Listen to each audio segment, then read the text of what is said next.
All right, what's up, everyone? It's a pleasure to be here tonight. First of all, a huge thanks to Ali and Livia for hosting our event here at Moorestown Friends, and also to TED themselves for sponsoring us for this event. Just before we start, I want to give a brief disclaimer. As Ali said, I am a person who stutters. I have a speech impediment, and so if I pause on words or start repeating parts of words, I do know what I want to say. It just takes me a bit more time sometimes. All right, so with that out of the way, let's get right into it. So tonight I want to focus really on three things, two big ideas. Perseverance, the act of asking for help, and the perceived tension between these two things, and then how I was able to work through and resolve that tension in things like a student government, Model UN, as it pertained to my speech impediment. So I guess to explain briefly what stuttering is, to sort of explain the challenge here, it's broadly understood to be a neurological condition. It basically affects like how what goes here comes out here. It manifests in a bunch of different ways for a bunch of different people. For me, as I said before, it manifests as blocks in speech or the repetition of words. Basically, like what to take away from it is it's entirely involuntary and it can happen basically at any time. And so it has posed some challenges for me as I've explored things with heavy oral components like student government, like Model UN. When I was about 8 years old, I remember this pretty clearly. I was enrolled in speech therapy, and I was given a literal blue drawstring bag called the bag of tricks. Inside the bag of tricks, there were little note cards. Each one had what were called a fluency shaping technique in them. They were different ways of helping me work past my stutter. They all had funny alliterative names, and they were actually pretty creative. There was this thing called smooth speech, where I was asked to talk like this very, very slowly. There was also something called rhythmic speech, where I was asked to talk up and down like this, because for some reason I did not stutter when I sang. I've also found that I don't stutter when I use expletives. But I see my parents here tonight, so I will not be demonstrating that one. As you can probably imagine, though, if 8-year-old me is a little bit self-conscious about his weird speech thing, and the doctor says, talk like this and it's going to make it all better, I wasn't buying it. I never found that my speech therapy was really able to give me an effective solution to helping with my stutter. Regardless, though, I've always had passions for things like speech and debate, things like politics, talking, as you can probably see I'm up here tonight.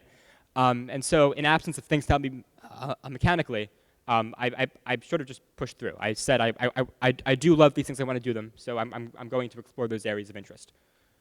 It wasn't really until the beginning of high school where I understood the extent of the difficulty my disability could pose to me. A pretty vivid memory I have came in 9th grade during the class officer elections. I was actually standing right here. I came up with my printed speech, timed exactly to 1 minute, practiced over and over again, and when I went to give my speech, I just couldn't do it. The words, they just wouldn't come out. After a minute of struggling down the paper, I got about halfway done and was called off the stage. That was incredibly disheartening, both in my attempt to win freshman year class president, but also in a deeper realization that it's not going to be very easy, in light of my stutter, to do the things that I feel like I'm going to love doing. And in response to that, like I said before, the fluency shaping techniques weren't really going to cut it.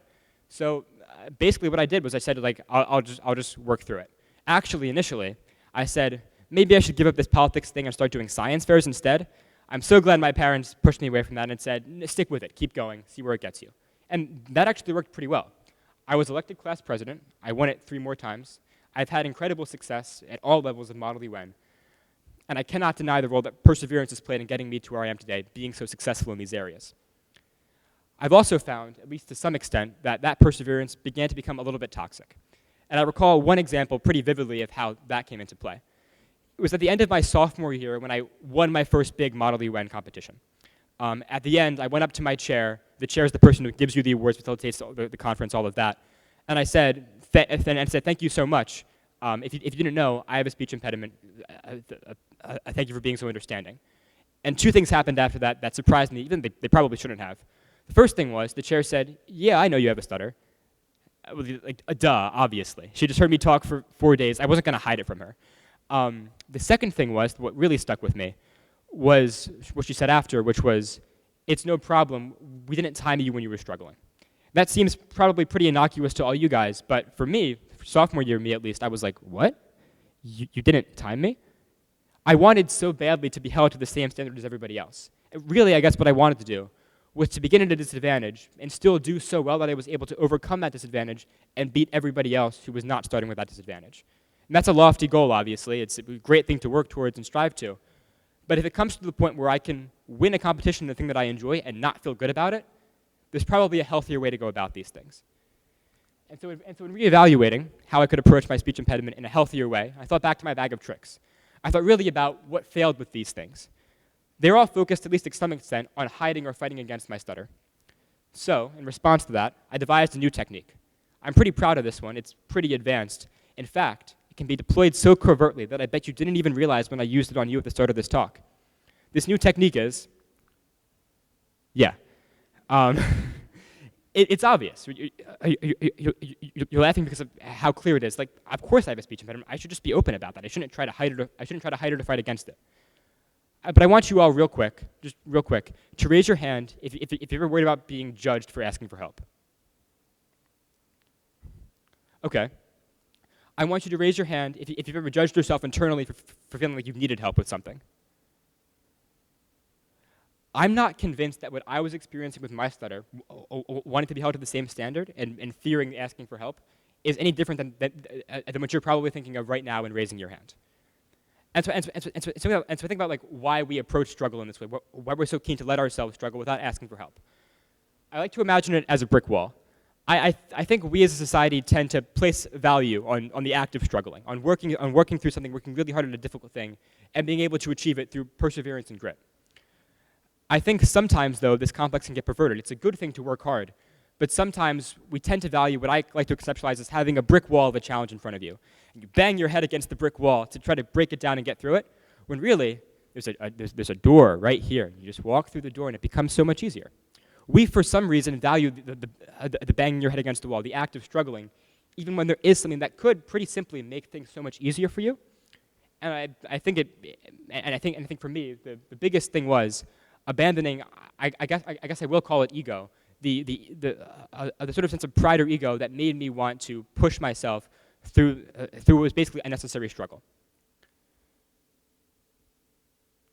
And so, I guess to close us off tonight, if we say that we want to devalue, or not necessarily devalue, but place less of a premium on the act of struggling, say that like, yes, it's good to persevere, but there's not too much like glory or valor in banging your head against that brick wall when you don't have to. We have to think of ourselves, because also, to be fair, at the end product of something, you can also not feel great about it. You can have done all this work, say, I did struggle, but I don't feel great about what I've done at the end of it. It becomes difficult in some sense to become proud if we can't value struggle in that same way. And so thinking about my points for this talk, I was going through my camera roll. I came upon this picture. This picture is from my 7th grade mock trial. It was the first ever like real public speaking event that I did, and I struggled pretty badly with it. It wasn't a Harvard law performance by any means. I wasn't just in 7th grade. But in thinking about how far I've come from this, how I still struggle in a very similar way, I imagine, yes, that this kid had to go through the perseverance complex, the idea of I have this difficulty, I'm going to push through it, I'm going to see where I can get with that. And then also was able to advance even further and then overcome the pride aspect of being able to ask for help to improve himself so much more. I think that the answer that we find for why we can be proud of ourselves, why I feel like I can be proud of myself, is because I know that he would be. And to close us off, really, I don't want the point of this talk, what you take away from it, to be like, oh, ask for help. That's about as obvious as going back to just tell people we have a speech impediment. Of course, we should ask for help. We all know that. What becomes difficult, what clearly impacts all of us, at least to some extent, is the pause. What gives us difficulty, the difference between knowing what we have to do and actually doing it. What I want you all to take away from tonight is thinking about my difficulty, maybe, or maybe a difficulty that you've had, thinking about how obvious it was that the real answer all along was just to seek accommodation, to ask for help, and to abandon that pride, and think about how that can be applied to your own lives in seeking support, combining that with healthy perseverance and achieving your goals. Thank you so much.